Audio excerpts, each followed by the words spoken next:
Hola, soy Cristina Mitre, periodista y autora del blog de Beauty Mail. Bienvenidos a mi podcast, donde todas las semanas charlaré con los mejores expertos de la cosmética, la nutrición, el fitness y el bienestar, para que te sientas bien y te veas mejor. Estoy muy contenta de poder contaros que este nuevo episodio ha sido posible gracias al apoyo de la Copa Menstrual Enacycle, que nos acompañará durante todo el mes de junio como mecenas del podcast y con quien aprenderemos mucho sobre salud menstrual.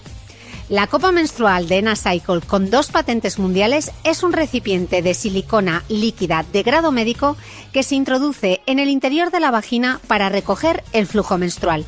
Fabricada en España, cada pack de Enacycle incluye 2 copas y si te equivocas con la talla, te la cambian de manera gratuita.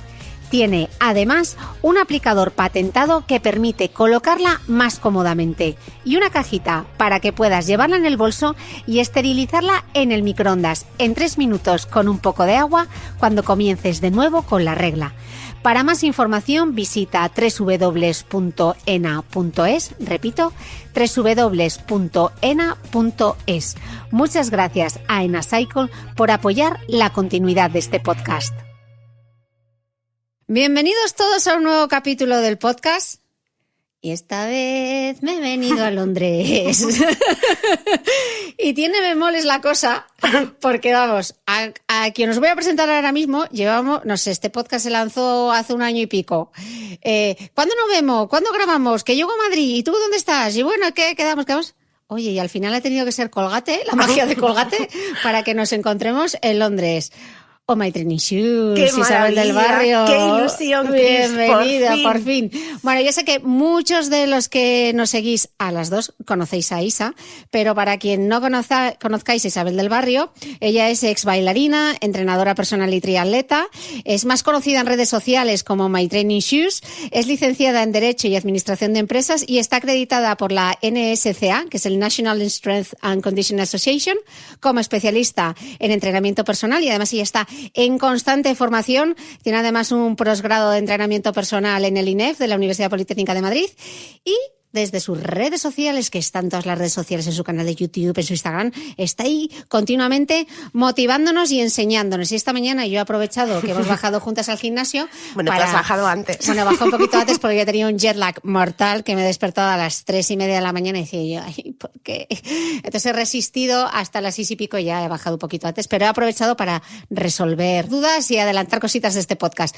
A ver, Isa, que yo lo he contado todo muy rápido porque me acelero, pero como una licenciada en ciencias de administración de la empresa, o sea, una tía de empresa, termina en el mundo del fitness. Bueno, a ver, es verdad que tanto en la web, y lo he contado muchas veces, pero yo creo que la gente todavía desconoce un poquito, pues eso, de dónde vengo, ¿no?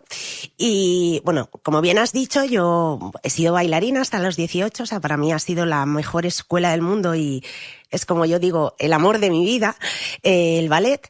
Y bueno, pues una vez empecé la universidad, pues porque, bueno, pues quería estudiar, entonces muchos a lo mejor ni lo conocen, yo quería ser un Ally McBeal. Y dije, bueno, pues hago derecho, que luego nunca más se supo porque me horrorizaba. Y desde que dejé la danza a los 18, bueno, pues empecé mi incursión, ¿no?, en el mundo del fitness como instructora de clases colectivas, de aeróbic, step, continuas formaciones. Ay, el step. Yo step con 16 años, como me gustaba a mí el step, ay, el calentador. Me encantaba. Se sube, baja la coreografía para aquí, para allá, que sea simétrico. Me gustaba muchísimo. Al poco que entonces en España, claro, es las cebolletas, como Totalmente. Hoy estaba recordando que cuando yo vivía aquí en Londres se inauguró la Tate Modern. Donde hemos estado. Pero, y bueno, pues entonces en España estaban empezando, o sea, realmente a aparecer los programas de Les Mills, que me hice todos así de una tacada, y empecé, bueno, pues eso, un poco en el mundo del fitness de esa manera, ¿no? En el mundo, sí, del fitness, de los gimnasios, reciclajes, formaciones, y entonces lo compaginaba, bueno, pues primero con la universidad, luego entré en una empresa privada en la que pues fue como el máster del universo, luego me fui a Estados Unidos a seguir estudiando, regresé, estuve como profesora docente en la universidad pública, en carreras bilingües, y a todo esto, yo el mundo del fitness, del deporte, o sea, siempre he sido deportista, he sido la oveja negra de la familia que allá donde fuera iba con my training shoes, de ahí el nombre. Y entonces era, pues un complemento, un hobby, pero que casi se convirtió en mi trabajo porque cuando trabajaba en la empresa privada, pues salía tarde, iba corriendo con el coche porque tenía que dar clases, los fines de semana también trabajaba o tenía formaciones.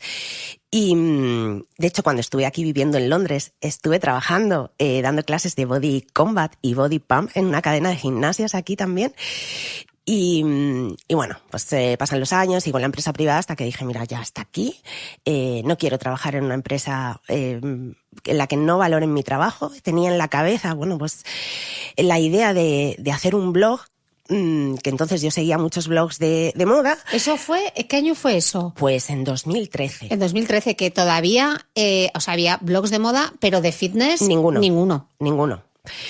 Y bueno, yo entonces estaba trabajando en Orense, en una empresa internacional de moda, y bueno, pues tenía esa idea en la cabeza. Claro, como me había ido de Madrid a Orense, pues la dejé un poco aparcada y ya pues dije, mira, esto lo tengo que sacar sí o sí. Tuve la suerte, entonces, claro, te estoy hablando a lo mejor de septiembre de 2013, dije, quiero esto, tenía las ideas muy claras, contacté con una persona que me hiciera la web, lo que quería comunicar también. Quería comunicar deporte, fitness, pero por otro lado también la moda deportiva, que no había nada. Suda con estilo, que era tu claim. Era el claim. Era el claim del principio, el suda con estilo, me acuerdo perfectamente. El suda con estilo porque no había nada de moda deportiva entonces. Y un buen día creo que te mandé un tweet, un mensaje por Twitter, y fuiste la primera persona que me contestó y, me emociona un montón, Cris. Y aquí estamos grabando un podcast. No, pero me emociono mucho porque hoy o ayer lo hablaba con Marichu, tu compañera, y dije, es que es la primera persona que confía en mí, que me mandó un Twitter. Y claro, como entonces no había nada es que no había, claro, aquí en España. En 2013, parece curioso, pero el mundo del fitness online en español, había muy poca gente con blogs de fitness. Surgió el tuyo, yo empecé a hacer mis cosillas de running, Paula Inspirafit empezó también, pero no había nada. No había nada, entonces es verdad que, fue el momento perfecto, porque fue cuando la carrera, el running popular, la carrera popular empezó a despuntar, que el crecimiento desde entonces ha sido exponencial. Tú estabas con Mujeres que Corren, que de hecho yo seguía de Beauty Mail, y de hecho posteriormente la primera vez que te vi fue en una quedada en enero de Mujeres que Corren. Y fue, pues, no te voy a decir suerte, porque creo que me lo ocurre mucho y siempre me ha gustado, pues al final me gusta divulgar, que la gente entrene con cabeza. Es un poco como el objetivo que quería era, que la gente aprenda a entrenar, que lo haga con cabeza. Luego, pues, me he especializado mucho más en el tema de carrera. Al hacer triatlón, también al conocer a José, pues, aprendo constantemente. José Acosta, tu pareja, que es también entrenador personal, experto en... Sí, experto en triatlón, en 50 millones de cosas. 50 millones de cosas. Y entonces era un poco la idea, ¿no? De enseñar a la gente, porque también es verdad que entonces no había mucha información, ahora hay demasiada información, hay que tener un sentido crítico para decir esto sí, esto no. Hay información excelente, buenísima, pero hay otra que es un poco peligrosa tratándose de temas de salud, ¿no? De hecho, tu libro es curioso porque tu libro se titula Correr es algo más. Se supone que es un libro de running y uno lo primero que se encuentra es el core. El core, sí, es el... ¿Por qué empezamos hablando del core en un libro de running? Yo pensé que íbamos a hablar de las piernas, los glúteos, y no, es el core. No. Explícanos qué es el core y por qué empiezas con el core. Bueno, tengo que decir, para los que no hayan leído el libro, que, fue una experiencia bastante intensa escribir un libro, del cual Cris me hizo el prólogo, todo hay que decirlo. Claro, yo no sabía muy bien lo que quería comunicar, pero digo, también un libro así que sea como muy técnico. Entonces, hay una parte personal que, digamos, La es metáfora muy bonito porque es como el hilo conductor es el hilo conductor que lleva el libro de cada uno de los capítulos en los que vemos cada una de las partes que como corredores populares e incluso entrenadores debemos tener en cuenta a la hora de, bueno, ponernos a correr y entrenar a la gente para aprender a correr. Entonces, ¿por qué empezar por el core? Para mí, como bailarina, o sea, yo si no hubiera hecho ballet no estaría donde estoy ahora, ni sabría comunicar lo que comunico ahora, ni tendría la conciencia corporal que tengo ahora. Y el core, como su nombre indica, es el centro, ¿no?, de todo. Es la faja abdominal, ¿no? Para que la gente lo visualice. Claro, yo lo estoy ahora mismo enfocando un poco como, bueno, ¿por qué el core? Pues porque literalmente es el centro de todo, desde el punto de vista de nuestra fisionomía, es la parte que conecta, por un lado, las extremidades superiores con las inferiores, pero el core no es solo el six-pack que todo el mundo entiende. Para nada. Es el transverso del abdomen, es el suelo pélvico, es el glúteo, son los oblicuos, por supuesto, sí es el cuadrado abdominal, pero también son los estabilizadores de la columna, o sea, está conformado por un grupo muy grande de musculatura que es necesario trabajar. Por un lado, porque todo ese conjunto lo que hace es mantener nuestra postura lo más erguida posible. Todo ese conjunto de musculatura profunda es la que sustenta a nivel, todas nuestras vísceras, todos los sistemas orgánicos. Por eso es importante el suelo pélvico, sobre todo tratándose de corredores. Hombres, los hombres, no, claro. Hombres, mujeres, es muy importante porque no deja de ser como una malla que en cuanto se da de sí, como un sostén, es y un sostén por abajo, sí, igual que por arriba tenemos el diafragma, pues por abajo tenemos el suelo pélvico. Entonces todo eso es muy importante trabajarlo y tomar conciencia. Estamos hablando de correr, pero hablando de cualquier deporte. Y luego, pues para nuestro día a día, nuestra salud integral, es muy importante tener toda esa musculatura, todo ese paquete muscular bien integrado en nuestros movimientos. Desde el core parten todos los movimientos y por eso empecé por ahí. O sea que realmente tener un core fuerte no es lo mismo que tener la tableta de chocolate en un six-pack definido, ¿no? Tú puedes tener un six-pack que se te note todo, pero tener muy poco desarrollado. Porque al final el cuadrado del abdomen, o sea, ese six-pack es la parte más superficial. Se nos nota más pues cuando tenemos menos grasa abdominal, estamos, como decimos, más finos o más secos, pero todo lo que está por dentro, eso también conforma el core. Y eso es casi más importante, todo ese trabajo del transverso profundo, insisto, del suelo pélvico, de los estabilizadores de la columna. Y para un corredor que tiene que ir con una postura erguida, que tiene que tener todo eso bien enfajado, bien encorsetado, es muy importante trabajarlo. Dices además en tu libro, en Correr es algo más, que además de que yo soy muy intensa con el tema de la fuerza, además de las sesiones específicas de fuerza, hay que hacer trabajo de core, de estabilidad y de corrección postural. Chiquillo, aquí veo como mucha cosa, a ver cuándo hago yo esto y cómo lo integro yo dentro de mi entrenamiento. Pues mira, al final puede hacerse de forma muy sencilla. Hay ejercicios muy básicos, bueno, que a simple vista parecen básicos, pero que luego se lo pones a gente que crees que está muy en forma y son incapaces de mantenerse sobre una pierna, por ejemplo, sin levantar la cadera. Entonces, eso sí, que puedes estar muy musculado y muy fuerte y luego... Y no tienes en realidad ese control motor necesario, bueno, pues precisamente para tomar conciencia de cómo estás, cómo está tu cuerpo. Todo el trabajo de estabilidad es importante porque correr es saltar de un pie a otro, es decir, estamos sobre un pie únicamente, continuamente. Bueno, pero no solo para correr, incluso para tu día a día, o sea, ¿no? para el día a día. O sea, yo al final todo esto lo traslado y de hecho en el libro hablamos de correr, pero hablamos que es aplicable absolutamente a cualquier deporte que hagas, ya sea individual o sea colectivo. Entonces, ponme un ejemplo de qué ejercicios o cuántas veces habría que hacerlo para que sea un poco práctico, para que nos quedemos con una idea. Yo lo que hago, por ejemplo, en todos los calentamientos de cualquier... Visto esta mañana que me he fijado yo y he dicho, mira cómo calientáis. Sí, bueno, y lo he hecho cortito porque luego había que desayunar, ducharse y esas cosas, pero yo lo que hago en todas las sesiones conmigo y también con mis deportistas es en la parte del calentamiento una parte muy importante de movilidad, de estiramientos dinámicos y luego ejercicios o bien sin cargas o con cargas muy bajitas.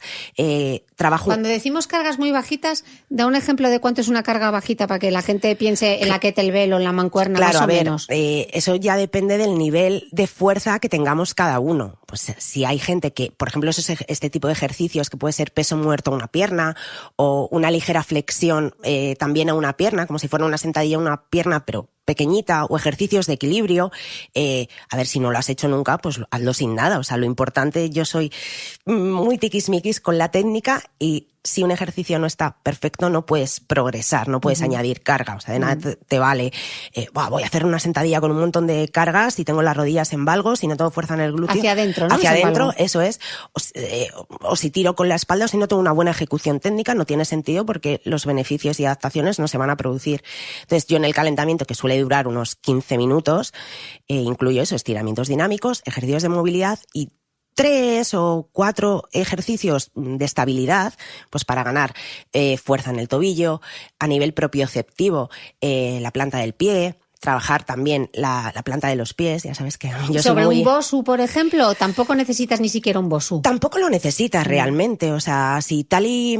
O sea, al ser ejercicios que la gente tampoco está acostumbrada, y lo que necesitas es activar a nivel nervioso la fascia plantar, la fuerza de tobillo, con hacerlo descalzo sobre una superficie, plana, ya nos vale. Entonces, yo suelo hacer 2 series, por ejemplo, de 12 repeticiones, como te decía, pues de peso muerto una pierna, o equilibrio, simplemente pues sobre una pierna, ¿no? Subir, bajar, con una ligera apertura a lo mejor de cadera hacia la derecha para dar movilidad a la cadera, el trabajo de sentadilla profunda, que somos súper fan, José y yo, que también te digo, hace 4 años hacíamos sentadilla profunda y era como, ¡oh, Dios mío! Pero, o sea, incluso en el mundo del gimnasio, hacer una sentadilla profunda, al margen de los ejercicios de halterofilia y de potencia, era como, ¡buah!, era un sacrilegio, y ahora lo hace todo el mundo porque realmente es un buen ejercicio para dar movilidad de tobillo, movilidad de cadera, trabajar tu postura.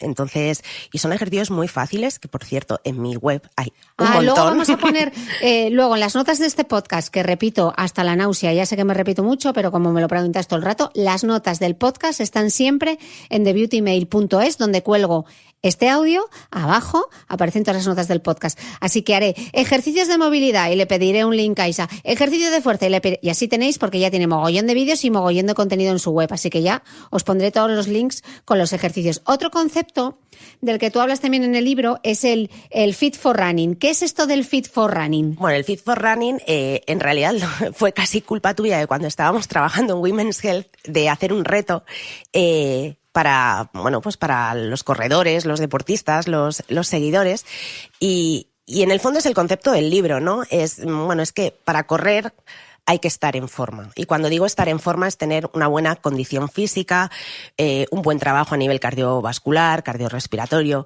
un buen trabajo a nivel muscular, sobre todo un buen trabajo a nivel de control motor, como te decía, de postura, que al final son ejercicios muy sencillos que nadie hace, y los beneficios, esto al final es ley de Pareto, ¿no? O sea, a poquito que hagas, los beneficios son enormes y no necesitas realmente muchísimo tiempo. Entonces, eso de Fit for Running realmente es el concepto del libro de, ojo, no has hecho nunca nada o de pronto quieres ponerte a correr, eso está fenomenal, pero primero tienes que estar en forma, porque si tienes una mala postura, eso lo vas a trasladar a la carrera. Si no tienes fuerza en el tobillo, es más fácil que tengas una torcedura de tobillo, una lesión, que tu técnica de carrera sea deficiente o no tan óptima como podría.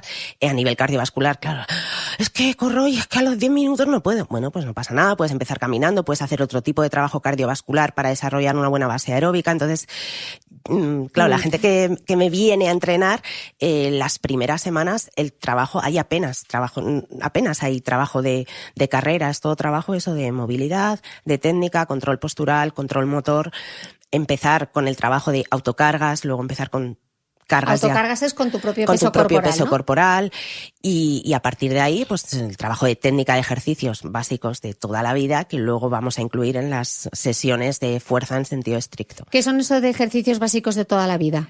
Pues de toda la vida. De fondo de armario. De fondo de armario, esto es lo típico. Sentadilla, los lunges o subida a cajón, saltos verticales, el press de banca, una dominada, que son... Vamos, que para estar en forma, Isa, no hay que colgarse del TRX y hacer que parezcas del Circo del Sol, ¿no? No, eso jamás. Bueno, a mí el TRX me encanta, además creo que es una herramienta súper versátil, muy útil. Pero que no hay que hacer acrobacias. No, para nada. Y menos cuando el ejercicio de forma sencilla no se sabe ejecutar correctamente, que ese es el problema, que a veces es que me pongo, o es que no noto evolución, es que me pongo cargas, claro, porque no estás trabajando realmente bien, no estás concentrando ni poniendo la atención en qué musculatura está trabajando, que es un punto, o sea, que a nivel científico está demostrado que cuando ponemos atención en qué musculatura está implicada. Es un poco como el mindfulness aplicado al fitness, ¿no? O sea, estar Totalmente. Pensando, cuando estás haciendo ese ejercicio, exactamente, estoy trabajando el tríceps, estoy trabajando me tengo que notar que eres capaz de saber, ¿es el glúteo medio? Totalmente, y ya no solo que tomas conciencia de lo que estás haciendo, sino que a nivel neural y a nivel de adaptaciones se producen de forma mucho más rápida cuando somos conscientes y ponemos toda la atención en qué estamos haciendo, cómo lo estamos haciendo y cómo nuestro cuerpo reacciona ante ese movimiento. Estabas hablando de lo que nos ocurre cuando comenzamos, pero en el libro también apuntas lo que nos pasa cuando avanzamos, ¿no? Porque hay una frase en el libro que tú dices que muchos entienden que correr significa entrenar mucho, muy rápido y como mucho tiempo. Y que sí que es cierto que para mejorar hay que entrenar, pero que depende de cómo entrenes, de cómo lo hagas, mejorarás antes o de hecho no lo harás. Entonces, ¿cuáles son, una vez que ya estamos en el segundo nivel, en el Mario Bros, cuáles son los errores más comunes? El error más común es no tener paciencia, porque al final, como todo, necesitamos paciencia y hay gente que a nivel genético, a nivel fisiológico, pues tiene adaptaciones mucho más rápidas que otras personas. Entonces, de ahí que sea muy importante la individualización. Por otro lado, es como, no, es que mi compañero corre esto, mi vecino corre esto, pues yo también. ¿Qué es que tengo que correr no sé cuántos 1000 kilómetros? Pues mira, no es necesario correr. Sobre todo teniendo en cuenta que estamos hablando que somos corredores amateur, que muchas veces queremos o emulamos los volúmenes de trabajo e intensidades de gente profesional, de gente élite, que a nosotros pues no podemos hacerlo. Uno, porque nuestros condicionantes son diferentes, ¿vale? Un deportista élite se levanta, entrena, descansa, tiene un fisioterapeuta, vuelve a entrenar, pero es su trabajo, solo vive para ello. Nosotros nos levantamos pronto, descansamos poco y mal, tienes hijos o no, y tienes 1000 responsabilidades y tienes un tiempo X para entrenar. Entonces, con ese tiempo tienes que sacar el máximo rendimiento. Yo siempre digo, y mucha gente me dice, pero en serio, si tienes 4 días para entrenar o 5 días para entrenar, por ejemplo, la carrera, no corras todos los días ni muchísimo menos. Ya es la pregunta habitual, ¿no? ¿Pero cuántos días corres, Cris? Bueno, yo, para la maratón sí que corrí mucho, pero yo esta última media maratón de hace 2 semanas en Barcelona he corrido 2 días a la semana. También es verdad porque ya llevo... ¿Has hecho tu mejor marca personal? Sí. Hombre, también es verdad porque llevo otro volumen de trabajo, porque lo estoy combinando pues con la bici, la natación. Pero claro que eso es algo que me pasa a mí ahora y a ti en otro momento... puedes entrenar más o menos o necesitas más o menos volumen, pero no hay que correr ni siquiera hasta la extenuación. La gente no entrena en zonas de trabajo aeróbicas, siempre va, según José, que además lo dice mucho, van glucolíticos perdidos. O sea, empiezan a correr y ya están... Con el glucógeno ya a tope. A tope. Y eso, uno, no es bueno porque a nivel orgánico se produce un estrés brutal de todos los sistemas. A nivel cardiovascular se produce un estrés cardiovascular que si encima no recuperas y al día siguiente vas a correr otra vez otro total, pues bueno, una semana te puede funcionar, pero... Que no corráis como pollos sin cabeza. No, o sea, luego además, esto es lo de siempre, si todo se ve el día de la competición.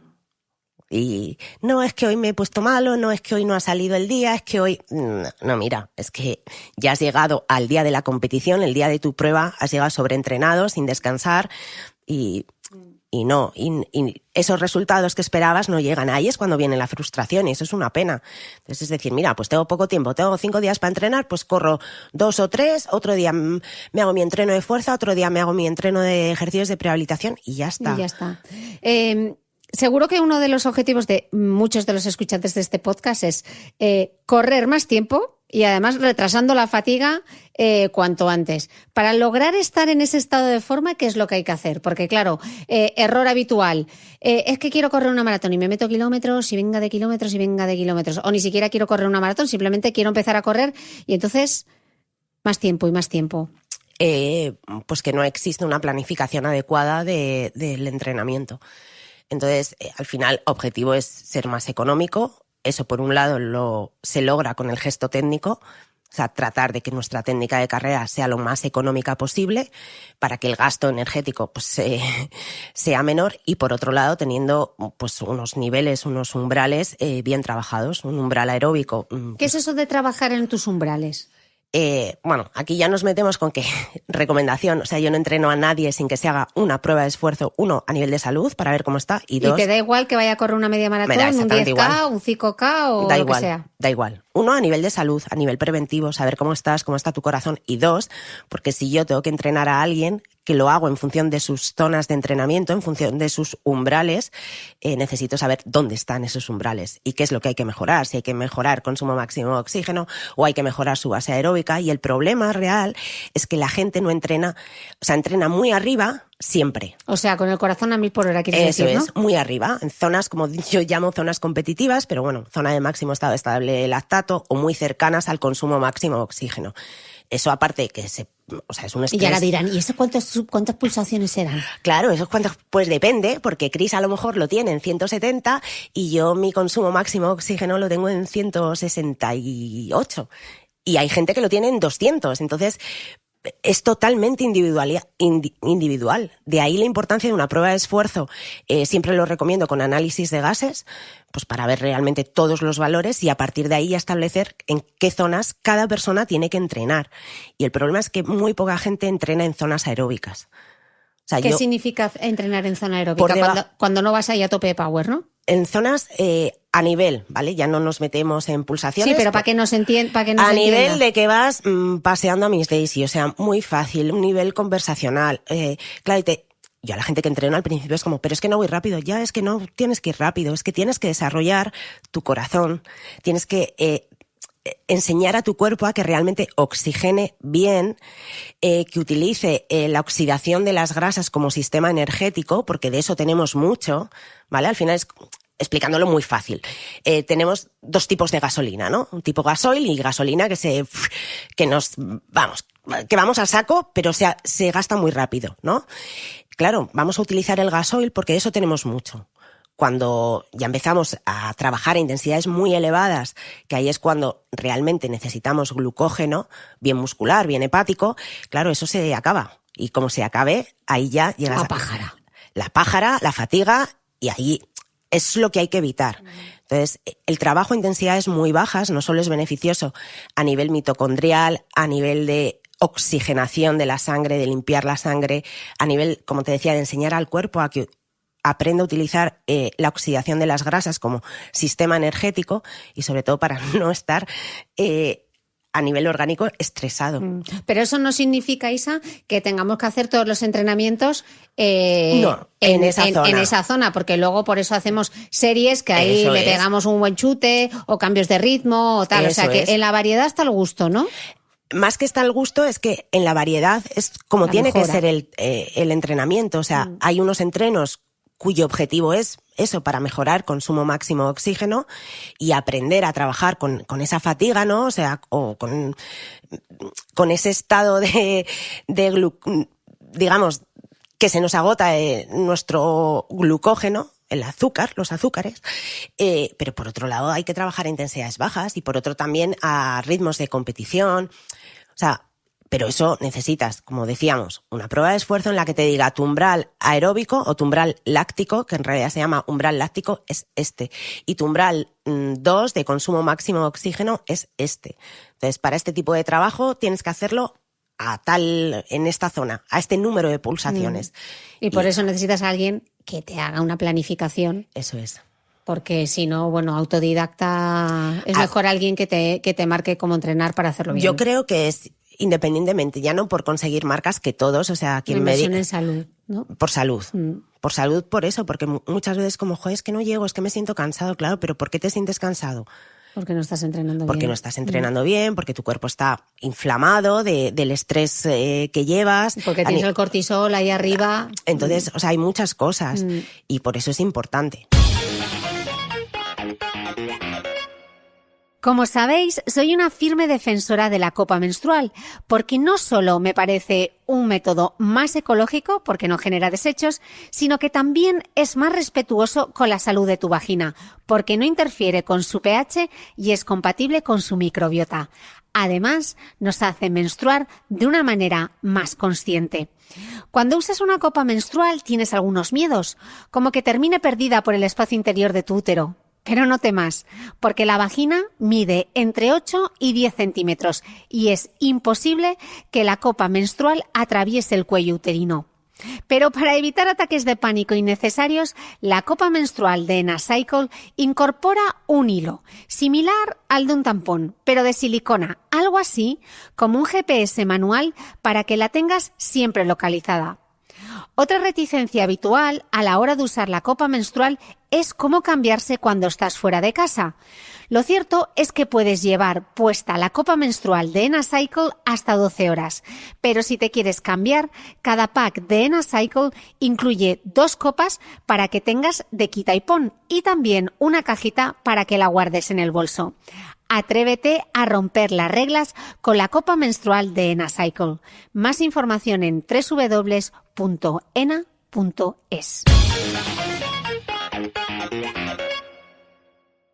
Otra cosa súper interesante que hablas de ello en el libro es el yoga para los pies.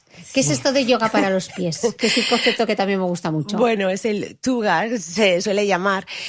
Claro, yo como bailarina, o sea, para mí la herramienta como una bailarina son los pies, pero es que para un corredor o cualquier deportista son los pies, porque son la base que sustentan nuestro propio peso corporal.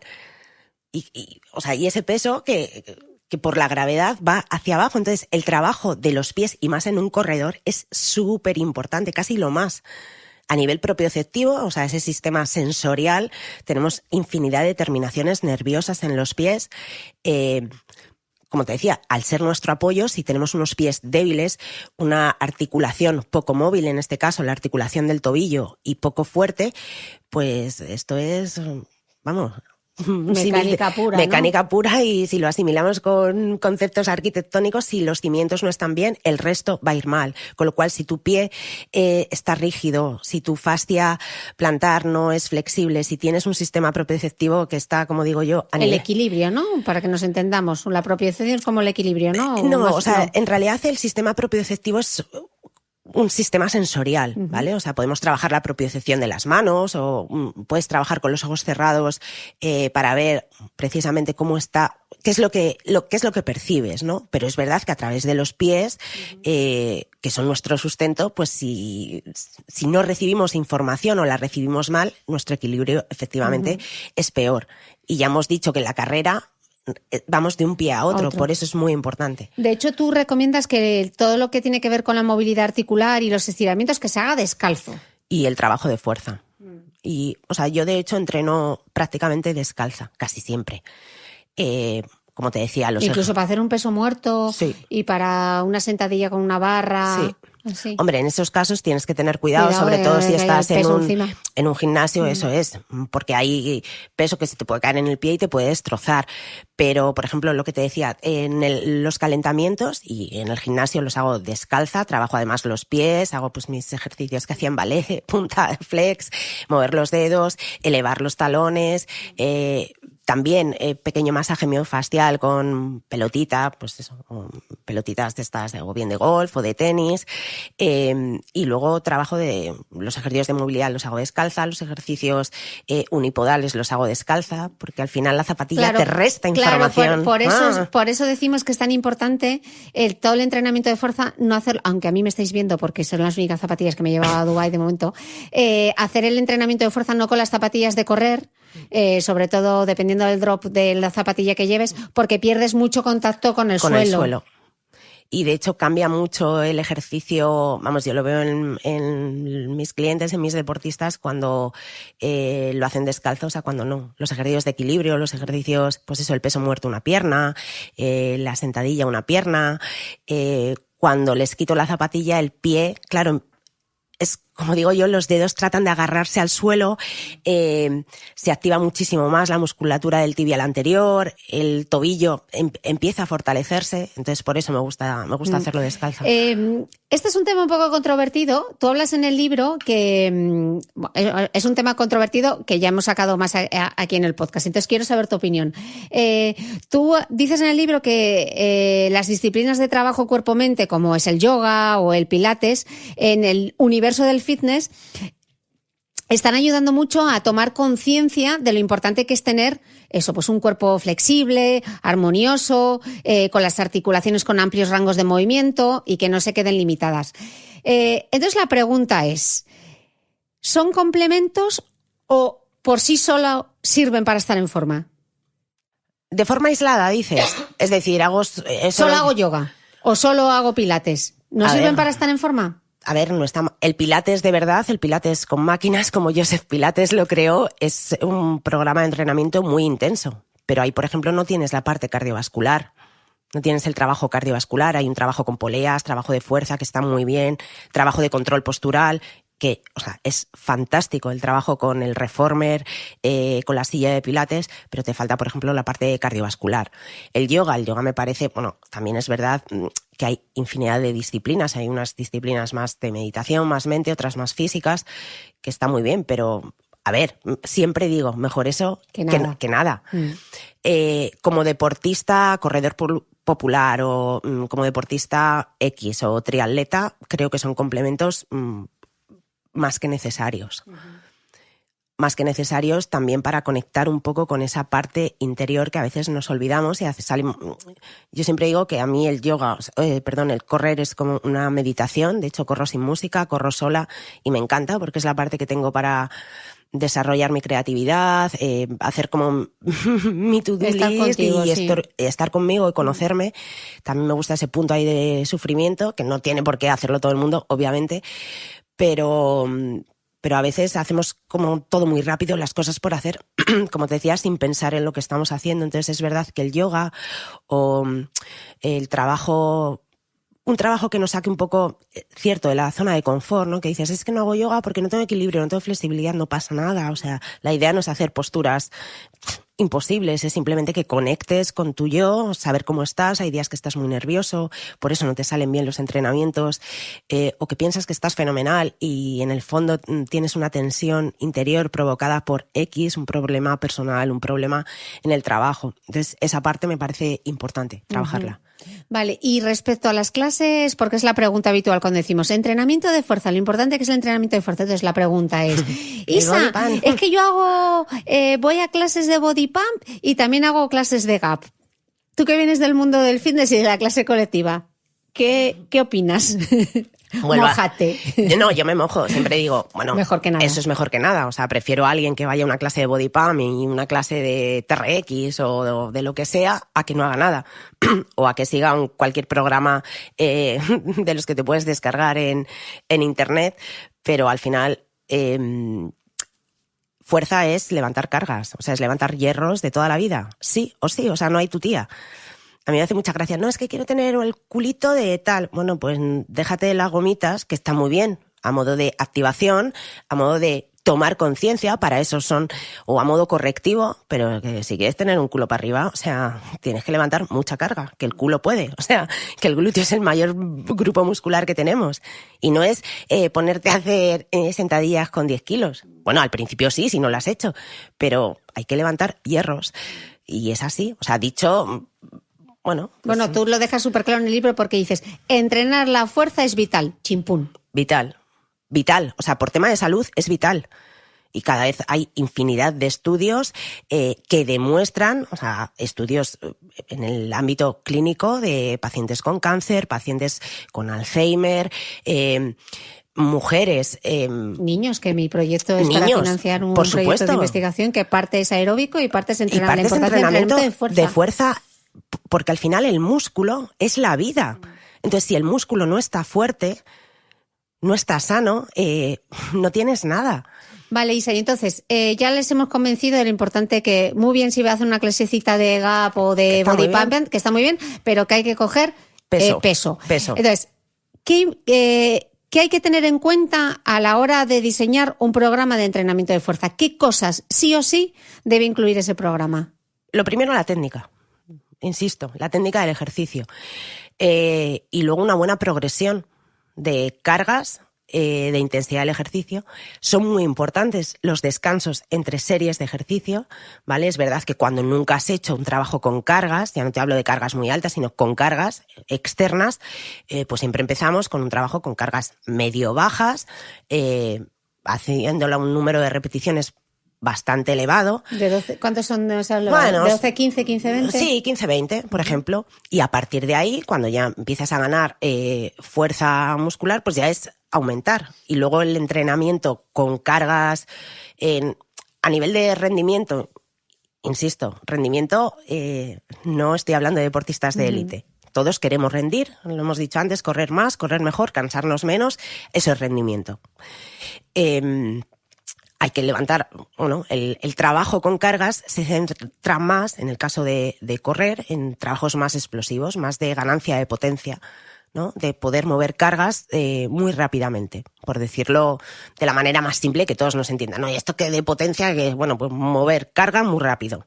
Y que la fase concéntrica del ejercicio sea mucho más explosiva. Concéntrica es cuando el músculo se contrae. Y excéntrica es cuando se estira. Eso es, el músculo que estamos trabajando. ¿Vale? El músculo principal del movimiento. Y la progresión debería ser así. Tampoco hay que hacer ejercicios, como te decía antes, o sea, comerse muchísimo la cabeza. O sea, la sentadilla, el lunge, el press de banca, o sea, que es al final un ejercicio de pecho, o flexiones de pecho, o sea, que decir, o una dominada, que es verdad que ahora, pues los que nos estén escuchando, wow, una dominada, pues se puede hacer y hay opciones para hacerlas con gomas o hacerlas. Yo las hago con gomas. Con ayuditas. O un remo invertido, pero bueno, que son ejercicios al final. El remo invertido en TRX, por ejemplo. En TRX, ¿no? Por ejemplo, y grupos musculares muy grandes. Claro, yo hago también mucho trabajo de tren superior porque para la natación es importante, ¿no? Mover agua. Y bueno, luego para compensar. Entonces tampoco hay que machacarse muchísimo la cabeza. Yo insisto, primero la parte técnica del ejercicio, tomar conciencia de que estás trabajando y a partir de ahí además es que el cuerpo te lo va a pedir. O sea, si el problema es que muchas veces te dicen, no, es que no consigo que se me note el músculo o no consigo aumentar la fuerza y dices, sí, claro, pero ¿has aumentado los kilos? ¿Cuánto llevas con esa misma carga? O sea, las adaptaciones ya se han producido y ya tu cuerpo necesita estímulos nuevos. Otro apunte que me parece interesante y que tú marcas en el libro es que hay que entrenar el movimiento y no solo el músculo, ¿no? Entonces, me causa una duda. Porque si hay que entrenar el patrón del movimiento, de la forma en la que lo utilizamos, las máquinas del gimnasio no tienen ningún sentido. Yo voy a decir mi edad, me voy a mojar, tengo 39 años y creo que no he usado una máquina del gimnasio en mi vida. Solo la de los isquios y cada vez la utilizo menos porque hago peso muerto. ¿Por qué en general a la gente del fitness y os gustan poco las máquinas? Porque son trabajos muy analíticos y que al final no imitan gestos, o sea, son gestos, pues eso, que no integran el resto del cuerpo. Claro, porque cuando tú trabajas una polea, al final tú estás trabajando, imagínate, mantienes el core, el equilibrio, tal, ¿no? Por eso... Claro, o sea, ¿no? Porque no son movimientos integrales que integren al cuerpo. Y ya no solo eso, es que, vamos, yo creo que el 90% estás sentado. O sea, estás sentado. Con lo cual, a ver, para alguien que nunca ha hecho ejercicio o que está en un proceso de rehabilitación y realmente necesita ganar masa muscular o mejorar su masa muscular en el cuádriceps, en una musculatura específica, ok. O para la gente mayor que empieza a ir al gimnasio. Y aún así, yo, la gente que tengo mayor, o sea, no utiliza ni una máquina. O sea, ni una máquina. Y encima es que están sentados. Y ya tenemos el problema del sedentarismo y que estamos siempre sentados. Hacer un ejercicio sentado en el que aíslas el resto del cuerpo no tiene sentido. Porque todos los movimientos que hacemos implican al resto del cuerpo. También en el libro eres, como yo, bastante crítica con algunas cosas que vemos en Instagram. Incluso dices que no deberíamos abusar de frases del tipo no hay dolor, no existen límites, sin dolor no hay mejora. etcétera, ¿no? Tú defiendes que ser excelentes atletas o buenos deportistas no depende tanto de la voluntad, sino de la voluntad de hacerlo bien. De hacerlo bien, claro. O sea, es que eso de, no, es que si no te duele un montón, no me... A ver, siempre hay un punto de dolor que todos debemos, no voy a decir aceptar, pero tolerar. O sea, hacer series a consumo máximo de oxígeno duele mucho. Y cansa mucho. Cansa mucho y duele un huevo. Claro que duele, pero bueno, si quieres mejorar eso, hay que hacerlo. Pero no tienes que ir al extremo, o sea, no tienes que, como digo yo, maltratar a tu cuerpo. O sea, no tienes que hacerlo y sobre todo, insisto, porque no somos deportistas de élite, somos deportistas amateur, entonces todo sí que tiene un límite. O sea, no es, no, es que no hay dolor y voy a hacer este mega reto porque, pues mira, es que a lo mejor no puedes. Y el límite principal es la salud. Entonces, todo lo que menoscabe tu salud, ojo. Hay una frase tuya que me encanta, porque la comparto completamente, y es que debemos inculcar la cultura del proceso más que la del resultado. Y esto mucha culpa la tiene Instagram con esas fotos del antes y el después, ¿no? Vamos, la foto de antes de la tripa y luego vemos el six-pack. Pero todo el camino recorrido para llegar hasta ahí, qué poco valor se le da. Y es lo más importante. Y es lo más importante. Es lo más importante. Es como... Y, joder, tú lo sabes, en la última maratón que hicimos, pues sí, al final llegamos y eso es guay, el colgarte la medalla, pero para mí lo importante y todo el proceso en el que he aprendido ha sido los meses de entrenamiento. Y es lo que te hace tener un hábito, tener una disciplina, aprender a conocerte, aceptar que hay días que no son tan buenos como a ti te gustaría. Entonces, realmente lo importante es todo ese proceso. El no, mira, es que tengo un trabajo, llego a las 9 de la noche a casa o a las 8, tengo que hacer la comida para los niños, llevarlos al colegio. O sea, eso es lo importante, que sacas tú media hora para poder entrenar. No el que tengas un six-pack, que vale, que es fenomenal, o sea, ok, pero... El regalarte ese tiempo también, ¿no? Y disfrutar de un cuerpo sano, que es del... Un cuerpo sano y que tú estés bien. Y tener la energía. Si tú estás bien, tu entorno va a estar bien. Entonces yo, por ejemplo, ahora la gente que nos viene al estudio, no sé qué, digo, mira, lo importante es que en tu día a día te muevas y que estés bien. Y a partir de ahí, una vez que consigas eso y que crees ese hábito, pues mira, ya... Que forme parte de tu estilo de vida. Y que además tengas ganas, que un día no puedes ir al gimnasio, no puedes salir a moverte, no puedes salir a caminar, no que te sientas mal, pero sí esa necesidad de, es que mi cuerpo me lo está pidiendo, es que necesito moverme, eso es lo importante. Y a partir de ahí luego ya... vamos subiendo escalones. Bueno, pues ahora sí, ahora ya que tengo esto, quiero ese six-pack. Vale, pues trabajamos para eso. O ahora que ya tengo esto, ya me encuentro fuerte, ya tengo ganas, voy a correr un 5K o un 10K. Eso es importante. Sí, sobre todo la gestión, lo que hablábamos antes, ¿no? La gestión de las expectativas, que no esperemos ver resultados. Estamos tan acostumbrados en la cultura del ya todo y ahora, que queremos empezar a entrenar y a la semana ya vernos... Pues eso es imposible. Imposible. O sea, eso es imposible y que no nos engañen, dietas o 20 días y estas no sé qué, o rutina de no sé, no existe. O sea, chicos, chicas, lo siento, o sea, me encantaría deciros otra cosa, pero si eso fuera verdad, pues estaríamos todos fenomenal, ¿sabes? Estaríamos todos como Elma Macpherson y tenemos nuestras cosas. Entonces, todo lleva su tiempo.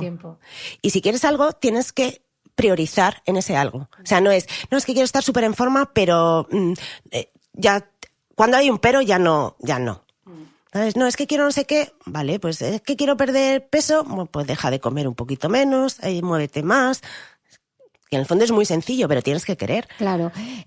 Hablemos también de las lesiones, porque esto es súper habitual en el caso de los corredores populares, sobre todo en lo que hablabas antes, ¿no? El exceso de las cargas, el volumen y la intensidad. Dices tú en el libro que el sobreentrenamiento suele traer consigo fracturas por estrés, descompensaciones musculares, roturas, inflamación, molestias, fatigas, y por no hablar en el caso de las mujeres, que últimamente veo muchísimas, Isa, con amenorrea, que es la retirada de la regla. Eso es un indicativo claro. Eso es peligro. Sí. Eso es peligro. Cuenta un poco por qué...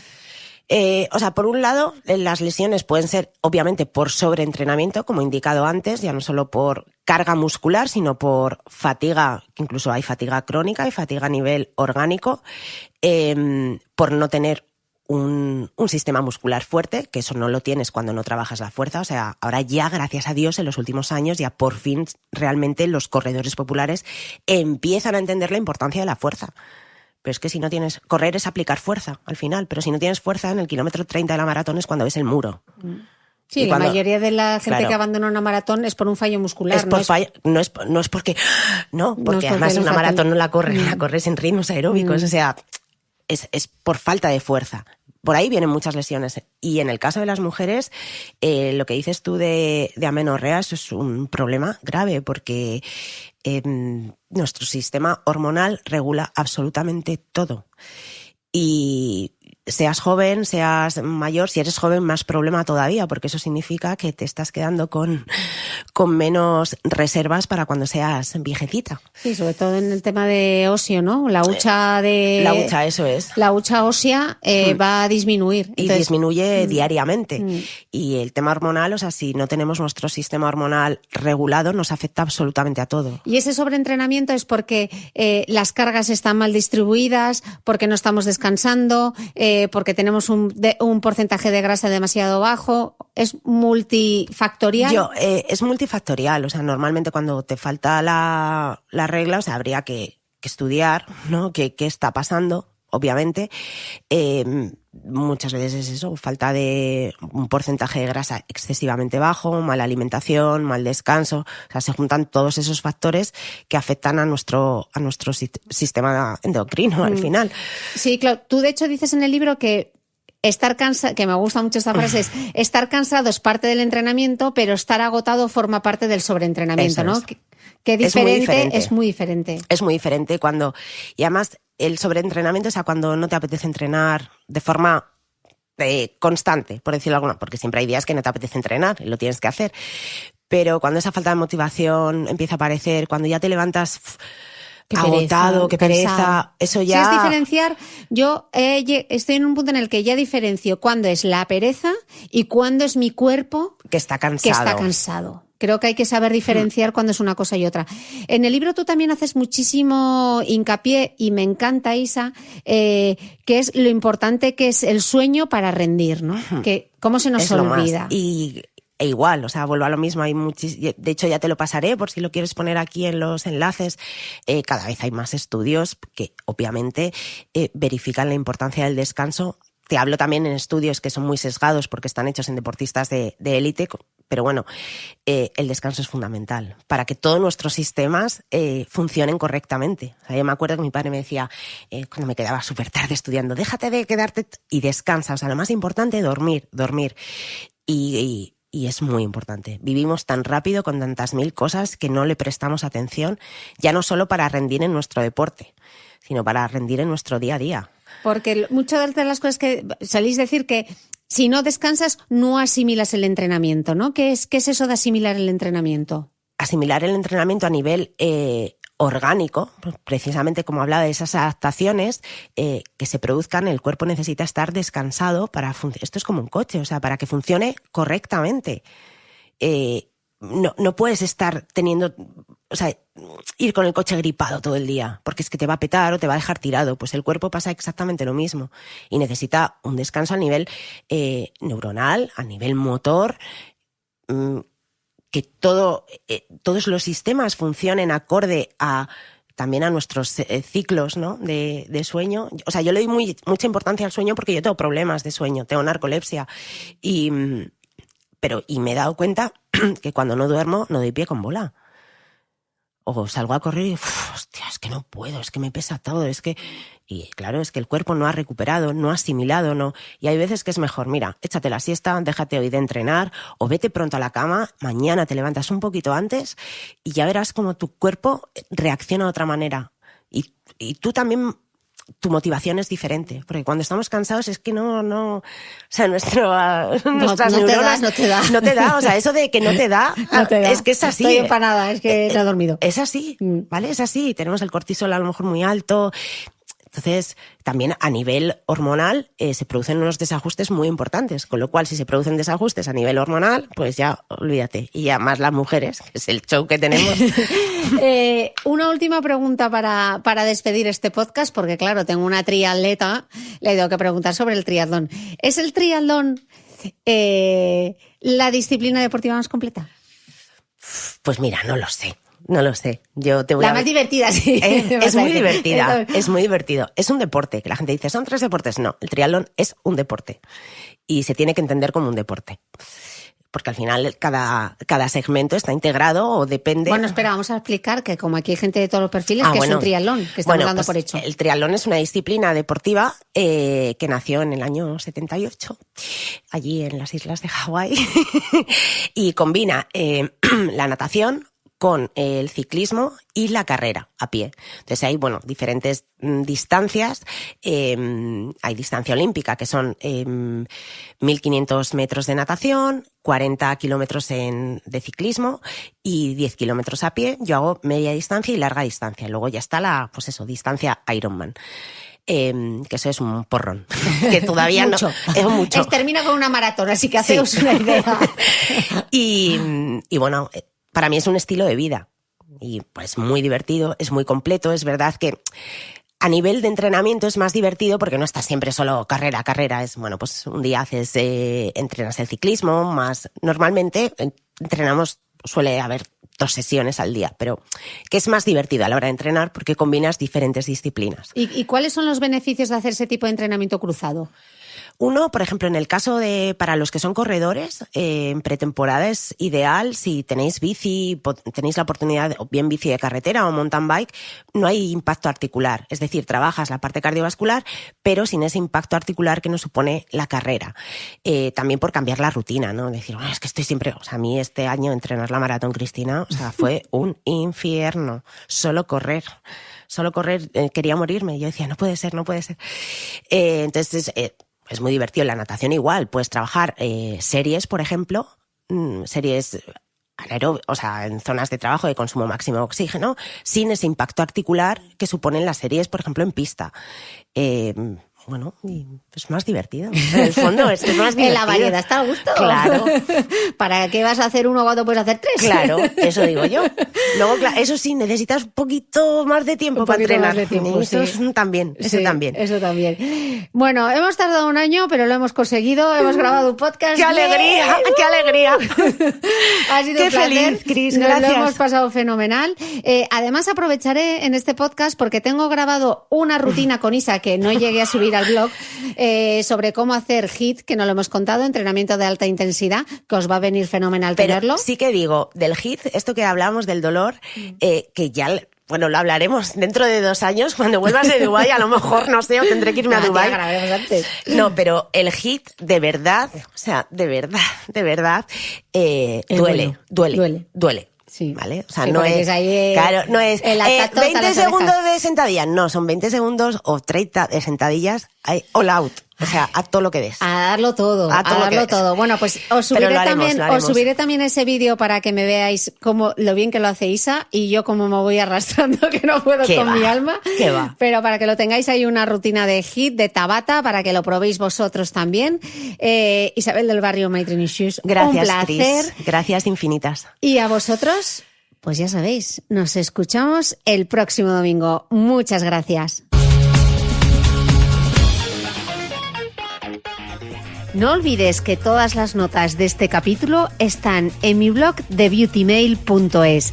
Además, si no quieres perderte ningún capítulo del podcast de Cristina Mitre, suscríbete a thebeautymail.es y a cualquiera de las aplicaciones en las que puedes escuchar mi podcast, como Spreaker, Apple Podcast, Spotify, iVoox y YouTube. Solo tienes que buscar el podcast de Cristina Mitre y darle a suscribir. Y un último favor, si entras en iTunes y me dejas un comentario y además me regalas unas estrellas, ayudas a que este podcast tenga cada vez más visibilidad y pueda seguir creciendo. Te espero el próximo domingo con una nueva entrega del podcast de Cristina Mitre.